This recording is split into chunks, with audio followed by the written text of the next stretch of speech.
From the Library of Congress in Washington, D.C. It is now a distinct honor to introduce, well, it'll be a second here, the co-founder and co-CEO of the Carlyle Group and the co-chairman of the National Book Festival Board and lead benefactor, David Rubenstein.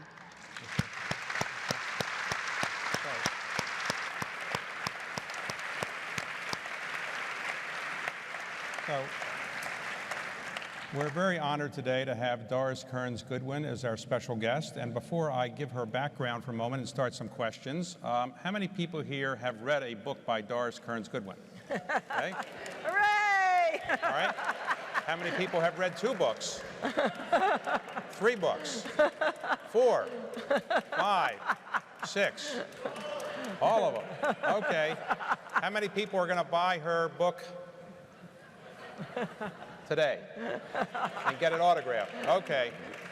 So Doris Kearns Goodwin is obviously a leading presidential scholar. She is a person who has written books on some of the most important presidents, and today we're going to talk largely about her new book, Bully Pulpit, which is about Teddy Roosevelt and William Howard Taft, and a bit about the muckrakers of that era. Before we do so, I'd just like to give you a little more background about her and other books she's written. She's, of course, written books on Lincoln and Kennedy family and Fitzgerald family and Eleanor and Franklin Roosevelt, and a book on Lyndon Johnson, with whom she worked when she was a White House fellow. She is from Brooklyn, all right? Right. A big fan of the Brooklyn Dodgers, and she wrote a book about them as well. The Brooklyn Dodgers don't exist any longer, so she has shifted her allegiance to the Boston Red Sox. Wow! And she was the first woman to go into the Boston Red Sox locker room, so that's a distinction. She is a graduate of Colby College, Phi Beta Kappa, naturally, magna cum laude. Later won a White House fellowship, and as a White House fellow was assigned to the White House and worked with President Johnson directly. After she left as a White House fellow, she went to Harvard, finished her teaching assignment there. She taught at Harvard. She got a PhD at Harvard as well. And then she began a career after teaching of writing extraordinary books. So I'd like to start by asking you this. You've written books about some presidents that you obviously couldn't know: Abraham Lincoln, Teddy Roosevelt, Franklin Roosevelt, John Kennedy. If you had a chance to have dinner with any one of those, you're only going to have to pick one, who would you want to have dinner with? I think it would probably have to be Abraham Lincoln. You know, I keep knowing that people say to you, suppose you could have dinner with one of your guys, what would you ask them? And I know I should ask Abraham Lincoln, what would you have done differently about Reconstruction had you lived? But I know I wouldn't ask him that. I would just say to him, Mr. Lincoln, would you tell me a story? And then if he started telling me a story, his whole face would change, his smile would come on, the story might be a funny story, it might have an anecdote, it might have a moral, it might be a dirty story, and I would see him come alive. And the idea of this man, Abraham Lincoln, who I thought about every day for 10 years, coming alive and soothing his melancholy by telling a story to me, would be my favorite dinner I could possibly imagine. All right, but suppose you had a chance to ask one question of each of the others. So what question would you want to ask of, let's say, Franklin Roosevelt? You had a chance to ask him one question. I guess with Franklin Roosevelt, and it may well be in part because I just went to the Holocaust Museum today, I would want to ask him, when you think back, is there more you could have done? I understand that once World War II happened, the doors Hitler closed forever to the Jews. But is there more you could have done to bring more Jewish refugees to the country before that moment? Right. And what would you ask Eleanor Roosevelt? Oh, I think what I'd ask Eleanor is, in fact, it happened when I was working on the book. There were so many times when I felt there was such love between Eleanor and Franklin, and yet such hurt because he had had an affair so many years before. And I would ask her again, just forget that affair. I know he loves you. And I would talk to her when I was writing the book and just tell her, you know, just remember, you are so much better than any of these other women in his life. Just absorb the fact that you are Eleanor and just be closer to him, because he was lonely in those years, and there was still a resentment, understandably, that separated them from their beds from each other, but made them these incredible partners. But I guess I'd try and tell her, I know him, and I know he wants to be with you more. And if you could stay home a little more, I think it would be good. Wow. Wow. So if you hadn't been a presidential scholar, you would have been a marriage counselor, right? So what would you ask Teddy Roosevelt? Oh, wow. These are great questions. I mean, I think I would ask Teddy, why couldn't you have waited to run for the presidency until 1916? You and Taft were such great friends. He loved you. You knew when you did that daring act of running against him in 1912 that the chances were the Republican Party would split and the Democrat would win. Why couldn't you wait? I mean, I think I know the answer in part. He loved being at the center of attraction so much that he couldn't bear being out of power. This is the part of him that I least liked, even though I loved the fact of him wanting to be in the center of power. His daughter Alice said he wanted to be the bride at the wedding and the corpse at the funeral and the baby at the baptism. But had he been able to wait, he would have been president in 1916. He would have been the World War I leader. He would have gotten what he wanted to be in the most dramatic times, but he couldn't wait. And I would say, why didn't you wait? What about John Kennedy? If you could have asked him any one question, what would you like to know from him? Wow. You know, I guess this may put me back in the marriage counselor route because I would say to him, when the presidency is so exciting and it's the greatest job in the world and you've got such talent, why would you ever take a chance by having these involvements with these other women while you are president? It seems to me incomprehensible that it's not an adventure enough to be president. And yet, he was an extraordinary fellow, and you know, he had lots of, I better stop. Well, you would have, obviously. I'm about to defend him, and I don't know why. You obviously would have been a great marriage counselor. But, so let's talk about, you know, Lyndon Johnson. How did you actually get a job working for him? Because most White House fellows don't actually work for the President of the United States. They usually work at some department. How did you actually get to work for him?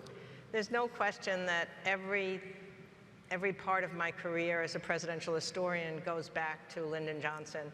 When I was selected as a White House fellow, we had a big dance at the White House.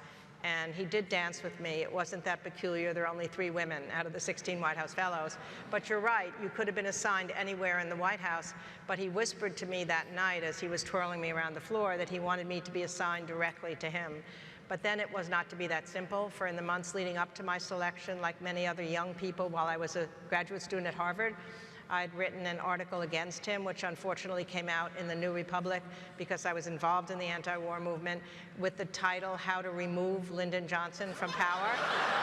And it came out 2 days after the dance in the White House. So I was certain he would kick me out of the program, but instead, surprisingly, he said, oh, bring her down here for a year, and if I can't win her over, no one can.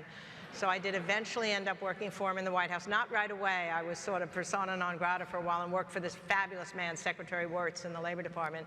But once he resigned from the race in '68, he said, okay, you said I should be out of power. Now you've got to work for me. So I ended up staying with him until his presidency was over and then accompanying him to his ranch to help him on his memoirs, the last years of his life. I saw him in the sad last years of his life when he knew his legacy had been cut in two, although he had done such great stuff in civil rights. And he opened up to me in ways he never would have had I known him at the height of his power. So he talked and he talked and he talked, and I listened and I listened and I listened, and it was the greatest experience in the world. Half of his stories I later discovered weren't true, but they were great nonetheless. But more importantly, I think I developed a certain empathy because I had been so much a judge from the outside on him. And I saw what it was like to be president. I saw what it was like for the joys. I saw the sadnesses. And it made me, from ever onward, try to look inside the people that I would be studying from their point of view, to understand what they were going through rather than judging them from the outside in. And that lesson learned from LBJ, I'd like to believe, made me the kind of historian I eventually became. So is it easier to write about people who you've never met, or is it easier to write about somebody you actually met? In some ways, it was really hard to write LBJ, having met him, because, you know, I wanted to be fair to him, but I felt such a tangle of emotions about him, and the more you knew him, the more you wanted him to hopefully feel good about what you'd written. but I still had that anti-war feeling when I was writing the book. I still knew there were parts of him. He was a difficult character to be around, and yet at some level I probably loved the person that I got to know. So I think there were lots more emotions involved in writing about him than there were about these other people. But in a certain sense, once I spend 10 years with Abraham Lincoln, or 7 years with Teddy and Taft, or 6 years with Franklin and Eleanor, longer than it took the war to be fought, I feel like I'm living with them. I'm thinking about them. So that same sense of I feel intimacy, and yet I have to withdraw myself so that I can understand them, and yet I want to be fair, and yet I want to like them, and I think the tangles have been there the whole time, and that's what makes it so exciting. Now, your book on Lincoln, A Team of Rivals, got an enormous amount of attention because it was a bestseller, it was well written, of course, and it was made into a movie. The story that I understand is that when you told Steven Spielberg you were writing a book about Lincoln, he said, I want to option it. You hadn't even written the book yet. How long did it take you later to actually get the book finished after you had optioned the book? That is correct. He was doing a documentary on the millennium of the century in 1999, and I met him along with other historians, and he'd always wanted to make a movie about Lincoln. So when he found out I had started on Lincoln, he said, shake hands and I'll have the first chance at this, as if there'd be 20 people lined up, you know, other than Steven Spielberg, to make a movie on Lincoln. So he did option it. While I was finishing chapters, he put 2 scriptwriters on, and they did a really good job, but he wanted Daniel Day-Lewis to be his Lincoln, and Daniel didn't accept either one of those scripts until finally, after I had finished the book, Tony Kushner came on and wrote a script that Daniel said, yes, I will be Abraham Lincoln. And as soon as that happened, Steven called me and asked me to take Daniel to Springfield, Illinois, to go through the Lincoln sites. And he was coming incognito because they didn't want to announce that he was Lincoln yet, because he wanted time to become Lincoln. He becomes the person. So we were supposed to just eat in the hotel. He was under an assumed name, but he said he wanted to go to a bar. So we went to a bar. Immediately, somebody came right up to us and offered us drinks, and I thought, oh my God, it's already over, but they didn't recognize him. It was me they recognized. So we laughed and we laughed and we laughed. So anyway, we got through it, and then for an entire year, he had me send him books about Clay and Webster and the Revolution, and then finally I went to Richmond, Virginia to see the filming, but he was no longer my friend Daniel, which he'd become for a year. He was Mr. Lincoln. You had to call him Mr. Lincoln. You couldn't talk to him as if he was Daniel. So I didn't get to see my Daniel again, really, until the award ceremony started in the premieres. And so at the first one in New York, at the premiere, he said we had to go to a bar to celebrate, to remember that night before, when he was just becoming Lincoln. So anyway, he takes me to the Carlisle. We have a couple drinks, Old Cubans, his favorite drink. And I only had 2, and he had more than me, which is an important part of the story. And then a few weeks later, he won his first award, and Steven came and gave him the award, and incomprehensibly, when Steven gave him the award, he talked about he rejected this role so long, and he finally said yes, and it was so great. So Daniel gets up, he said, I don't reject everything. When Doris Kearns Goodwin asked me to go binge drinking with her, I accepted at once. And there was a Wall Street Journal reporter there, so it was in the paper the next day.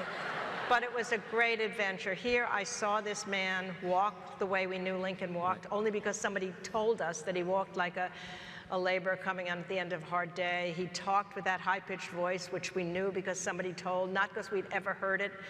He had that sense of humor. He told the stories. He was melancholy. He was deep. He was wise. And I truly felt the Lincoln I knew had come to life. So your book covers much of Lincoln's life, of course.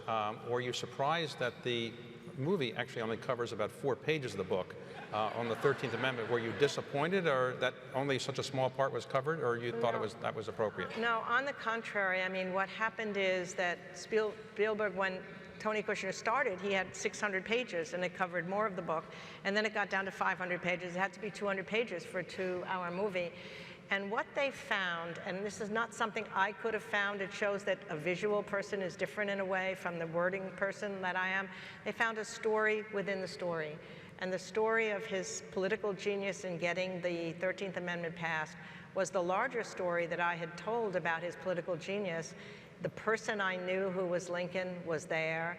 the morality of him, and that was what I cared about, that my Lincoln came to life. It didn't matter that it wasn't this, it was this, and I could never have thought of making it that, but that was the genius of Tony Kushner. So it is said that there are more books written about Lincoln than anybody other than Jesus Christ, maybe more than 20,000 books on Lincoln. So what made you think that you could write a book about Lincoln that actually, you know, would say something somebody else didn't say? And the team of rivals concept, when did that come to you?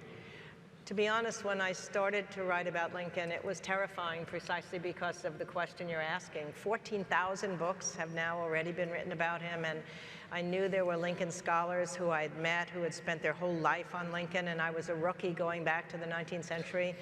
So it was just because I wanted to live with him. Because it takes me so long, I have to want to like the person. I could never write about Stalin or Hitler. I wouldn't want to wake up with him in the morning, and I knew I wanted to know Abraham Lincoln, but I couldn't figure out how to have my own angle. So at first I thought I'd write about Mary and Abe as I had written about Franklin and Eleanor. With the Franklin Roosevelt biography, I had the same problem. So many books about him, many books about her, so their partnership during World War II became the theme. But as I started spending the first couple years on Mary and Abe, I realized she couldn't carry the public side of the story the way Eleanor did. And then somehow, luckily, I went up to Seward's house, his Secretary of State, very early in the research, and it's a wonderful little museum that has preserved everything about Secretary of State Seward's life. And I began to get interested in him, and then I read his letters, and his wife was away from Washington for a year, so he wrote her letter after letter after letter. And then I got interested in the other guys in the cabinet, Chase and eventually Stanton and Bates and Wells, and they all kept diaries, and they all wrote letters. So it was probably 3 or 4 years into it that I realized, this is the story I can tell. His relationship with all these guys, because they talk about him in a way that not everybody else has, and they tell me every day what they felt about him and what they felt about each other. And then Team of Rivals finally became the subject of the book. So did President Obama call you and say, I have an idea about a Secretary of State? It would be similar. Did he say that your book influenced him? Or? Well, what did happen, actually, is when he was running against Hillary Clinton, but way behind her, way back in '07, I got a cell phone call, and he said, hello, this is Barack Obama. I've just read Team of Rivals, and we have to talk. But he wasn't talking about putting her into the cabinet. He was way behind her. He was just fascinated by Lincoln's emotional intelligence. How was he able to forgive Stanton, who had humiliated him when he was a young lawyer, and bring him into his cabinet? How was he able to not let resentments fester? So we talked about that in his Senate office building. And so he had read the book, and then he read it again. And then what happened is when he finally won the nomination, a reporter said to him, would you really be willing to put into your inner circle a chief rival, even if his or her spouse were an occasional pain in the butt? And he then quoted Lincoln and said, Lincoln said, this is a time of peril. I need the strongest and most able people in the country. I will do that. And then when he put Hillary Clinton into the cabinet, then just the luck was, this is now years after the book has come out, that the term Team of Rivals became a term for what he had done. And she teased me when I saw Hillary right before the inauguration. She came up to me and she said, you're responsible for my being Secretary of State. So when you write a book, do you go and do all your research and then you write it later, or do you do little research, you write, research and write, and how do you do this process? What's the process for you? It is research and write and research and write. I remember when I was in college, I read Barbara Tuchman's Guns of August, and for me as a woman to read that incredible account of World War I by a female historian, she became my mentor in a way. And she once wrote an essay that I took to heart when I started writing. She said, you have to be careful when you're researching not to research too much, or you're going to get paralyzed. You're going to have all this stuff, and you're going to be, so you have to start writing even when you've begun researching. And she also said chronology is the spine of telling a story. And I believe that. I mean, I think academics a lot of times can write a story, but then they know so much that they stuff stuff into it that they only knew later. And what she said is only tell the story from the point of view of what the people at the time knew. So because everything I write is chronological, I really can research the beginning and then write the beginning and then research more and keep going until their lives come to the end. So you write in the daytime or night, or how do you do that? And then you what do you do to relax after you write how many pages can you write a day? Oh, I wish I knew I could say that. It's the research that takes most of the time. So say for the Lincoln book, 10 years of working, it probably would have been 6 or 7 that was research compared to the writing. But I wake up early. I love early mornings. I've always been a morning person, not a night person. I used to be a night person when I was still single, but once you have kids, you can't be both a morning person and a night person. And so luckily my husband doesn't wake up till like 7:30, so I wake up at 5, and I've got those 2.5 hours before breakfast is time. And then he's a writer too, thank God, my husband Richard Goodwin, who's actually just had an ebook come out from his book, Remembering America, A Voice from the 60s. It's now finally, just now, an ebook, and it's a fabulous book about his experiences with Kennedy, Johnson, the Civil Rights Movement, Bobby Kennedy.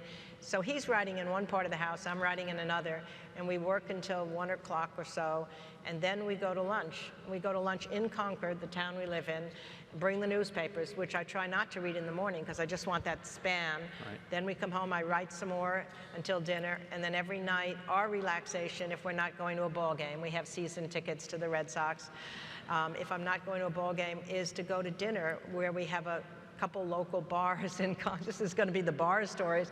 A couple local bars in Concord where friends of ours, all of whose kids are grown, go together. And we've made so many good friends there, and we sit there and totally relax, and then go home and go to bed and start all over again. Okay. So let's talk about this book. This fat book. This book. I got Bully a Pulpit. terrible letter from a woman who said she was loving the book, but she was reading it before she went to sleep, and it fell on her nose, and it broke her nose. Well, it's you know, a few hundred pages or so, but it's an excellent book, of course. Well researched, well written. It's really, you don't really want to put it down. It's a terrific book. What made you think that the world needed another book on Teddy Roosevelt? There have been a lot of great books on Teddy Roosevelt. So why did you think that you needed to write one about him? And what was the idea? Where did the idea come from of doing it between Taft and Roosevelt, that relationship? You know, I think what happens is it's not when you start that you think the world might need another book about Teddy, because I couldn't have answered that question again at the start, but I knew I wanted to live with him.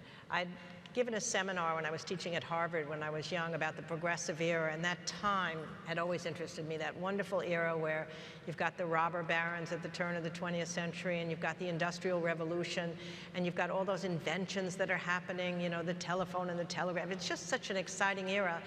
And yet it was also a difficult era because the gap between the rich and the poor was so great, and you had people in slums and little being done for workmen's compensation. And then Teddy Roosevelt comes along as a Republican and understands that he needs to get the government involved in softening the aspects of the industrial order. So I had taught him that way in my course 20, 30, 40 years ago, and I knew what a great character he was, so I knew this era was the one I wanted to go back to. Because when you go back to a person, it's not just that you're living with him or her, but you're living in that era, and I wanted to live in that era. But once again, there were so many good books on Teddy. There had just been a great trilogy by Edmund Morris on Teddy Roosevelt, so I couldn't just do a biography.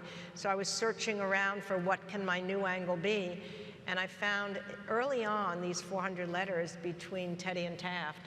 And I had known they'd run against each other, of course, in 1912, but I had no idea how close friendship had been developed between them from their early 30s. And I guess I love human relationships, so the idea that these two men had been such intimate friends and then eventually sadly ran against each other and felt betrayed and then eventually come back, that story just intrigued me. So Teddy Roosevelt grew up in a reasonably wealthy family, but his father died young, and then he married someone he had met in college, and kind of didn't marry somebody he had known much longer. Then his wife, more or less right after childbirth, dies, and at the same time his mother dies. So he goes into a bit of a depression, and then he moves out west, and he abandons his daughter a bit. How did he just kind of abandon his daughter? And then he made a famous speech or letter, Nixon later used it in a speech, saying, "The light has gone out from my life when my wife died." But yet he never again mentioned that wife to anybody in his entire life, and he didn't really take his daughter back for a few years. How do you explain that? Yeah, it's a really complicated relationship that Teddy Roosevelt had to sadness and death. I mean, when his father died when he was a sophomore at Harvard, he felt then that he couldn't go forward. This was the man, he said, who I was closer to than anybody else in my life. And his only way of dealing with it was through action. So he just immediately got involved in things so he wouldn't have to think about it. Unlike Lincoln, who when he lost his 10-year-old son, Willie, felt that the best way to honor Willie's life was to keep his scrapbooks, and every time somebody came in, he'd show the little poems that Willie had written. He would share stories about Willie because he believed that you keep the dead alive by talking about them. Somehow Teddy Roosevelt's different philosophy was, you got to keep moving forward when something bad happens. So when his father died, he just got involved in activities. When his wife died, and he did say, as you said, the light has gone out of my life, he thought he would never marry again. He goes to the Badlands, and he just is on a horse 14 hours a day. He said finally he could sleep at night because constant activity prevented overthought. And then he did come back and eventually marry and have a fulfilling marriage with Edith, his girlhood friend, and probably loved her as much as he could have loved anybody. But the little girl who was born, Alice, when his wife died, I think represented the dead wife that he couldn't remember and didn't want to remember because he had to move forward. It's a terrible thing in some ways. So he did give Alice to his sister Bammy for a while, but then Edith, the new wife and his old friend, brought her into the family. But in his memoir, he never even mentioned Alice's name. I mean, incomprehensible, and just the opposite of somebody who wants to believe that the more you talk about the people you've loved, the more that you keep them alive. He just had to keep moving forward. I mean, he even said that when he was ready to go for the Rough Riders experience in the Spanish-American War, he loved Edith so much, now his wife, but if she were on her deathbed, he would have to go because that was his mission in life.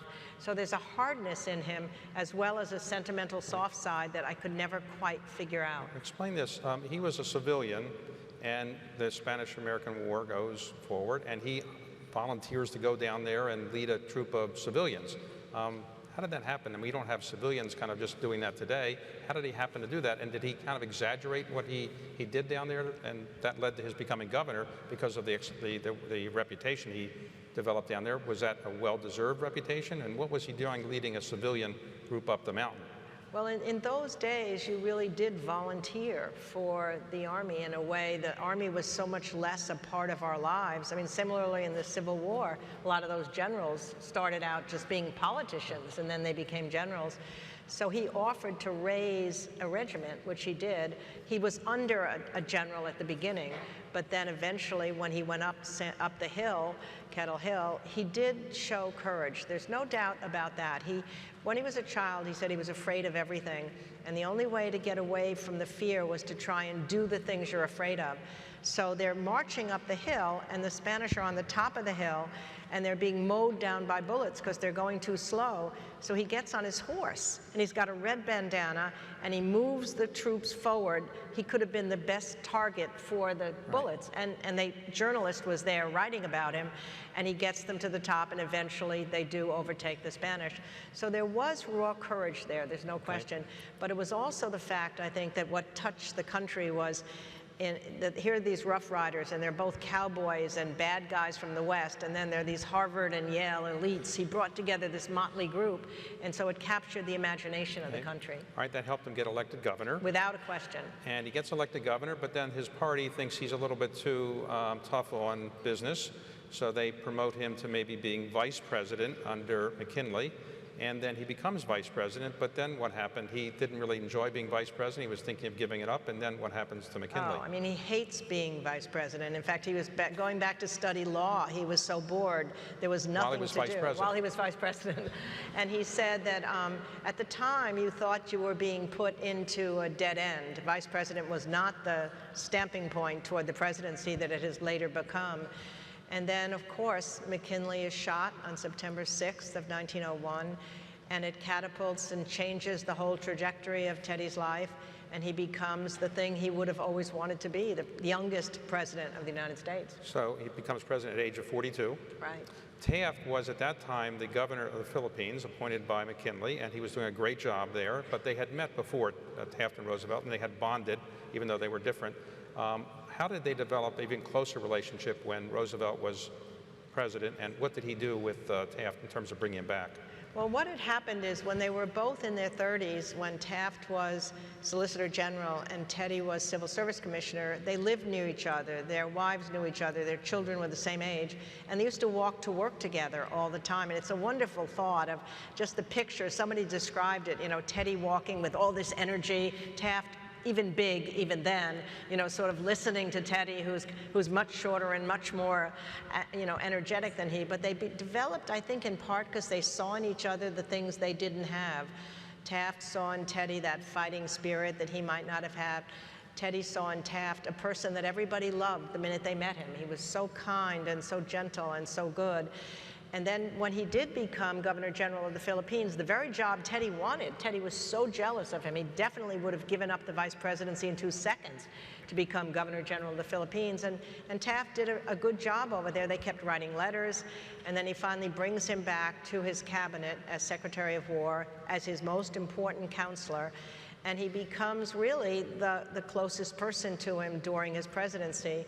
And then when the time comes that he has to give up the presidency, Teddy, because he had promised when he won in 1904 after having the first term of McKinley's, and then he wins the second term, which would have meant 2 full terms almost, that he won't run again in 1908. He later said he would have cut out his tongue to not make that promise because he so wanted to stay in the job.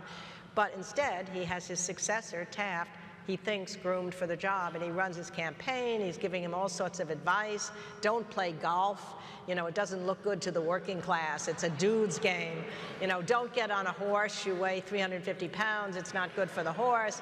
And incredibly, the song at the time, which makes no sense, was Get on a Raft with Taft. It would be a rather dubious proposition to get on a raft with Taft. But anyway, he was so happy when he won, thinking, this is my guy, he'll carry out my legacy. Then he goes to Africa, comes back, and begins to question whether Taft was the right person to follow him. So he goes to Africa for about a year. How did he lose? He left his family for a year just to go to Africa, and what did he do in Africa? Well, he's shooting game, you know, big game hunting had been part of, he had all these hobbies from the time he was young, partly because he was asthmatic when he was young, so he became a birder. He later became a hunter. He wrote books. I mean, he had more energy and vitality than anybody that I've ever written about. So he's going and collecting things for the Smithsonian. But mostly I think he went away because he knew he had to do something to take away the loss of the presidency. He loved that job every moment of every day, and he knew that he had to somehow have excitement in his life, and that's what Africa represented. So the muckrakers that you write about, Sam McClure and others, they were very influential with Roosevelt. He talked to them, he listened to them for advice, responded to them. They supported him, but they kind of turned on Taft a bit. And do you think their turning on Taft is why he turned on Taft? I think what happened is when Teddy was president, what he understood, which is the one thing Taft didn't understand, which is that the presidency has, as Teddy defined the word, a bully pulpit, to educate the country. And it's the most important power, in a way, the president has. And he was brilliant at it. I mean, he would take train rides around the country 6 weeks in the spring and in the fall, and he talked in very simple language to people. He said, my Harvard buddies think I talk in too folksy language, but I know I reach them, speak softly and carry a big stick. You know, the square deal perfectly summed up his entire domestic administration. He even gave Maxwell House the slogan, good to the very last drop. And he was able, with his relationship with the press, who adored him, because he was so interesting. I mean, they could come into his office every day. He had a midday shave when the barber is shaving him with that straight edge razor, and he's answering their questions, and they say the barber had to keep up with him as he's moving around. He understood that the press was an important channel for him to reach the public. And so he would read their articles ahead of time, these investigative reporters.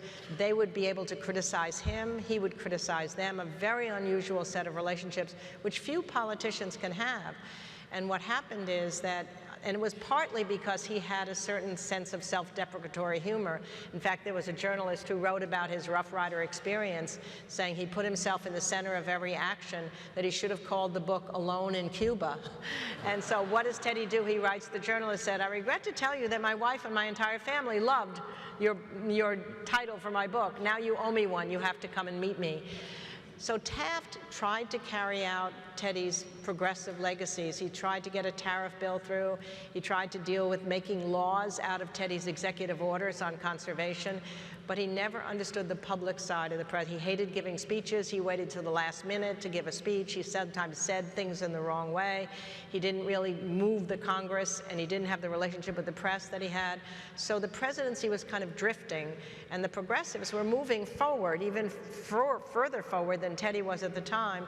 So there was both his desire to be back in office and his feeling that he had to keep that pressure on the conservative ideology in the country, that Taft wasn't up to the job, that he decided to run against him. Okay, so he runs against him, and he just barely loses the Republican nomination. So he decides to run as an independent on the newly formed Bull Moose Party. And while he's campaigning, he is shot. Somebody shoots right into his chest, and he nonetheless goes ahead and makes his speech, even though a bullet has been shot in him, has lodged in him. Why did he do that? It's just part of him. I mean, it was an extraordinary moment. I mean, he was in a car, the assassin did shoot him, and it did go into his chest, and they said, "You can't give the speech." He said, "I have to give the speech." So he goes into like a green room. The doctor takes his clothes off. He has a big red spot from the blood. But he says, "I can still breathe. I know I'm okay. I can still breathe." So he then says he's going to give the speech. And he goes in and he takes the speech out of his pocket. And it was like 50 pages long speech, 2-hour speech. And it was folded over. And he realized when he took it out of his pocket that the bullet hole had gone through the speech. And it had also gone through his spectacle glass case, which was the only reason that he wasn't killed automatically. So he gives the speech and he starts throwing the pages down. Finally, they keep coming up to him because he's beginning to get woozy. It says, "It's time to leave." And "I can't until I finish." He finally finishes. He says, "Okay, take me to the hospital." He's then in the hospital for a week, and he has to sustain the rest of his campaigning. They thought he might have had some reaction to the shot. But it was that crazy kind of courage that he showed all of his life that he felt compelled to do. So he came in second in the election. Woodrow Wilson's elected in 1912. Taft came in very poor third. Do you think had Taft not gotten the Republican nomination and Roosevelt had gotten it, that Roosevelt would have beaten Wilson? Yes, I do think so. I think Roosevelt was still so popular then that I think yes, I think for sure he would have, because Roosevelt and Taft together got over 50% of the vote.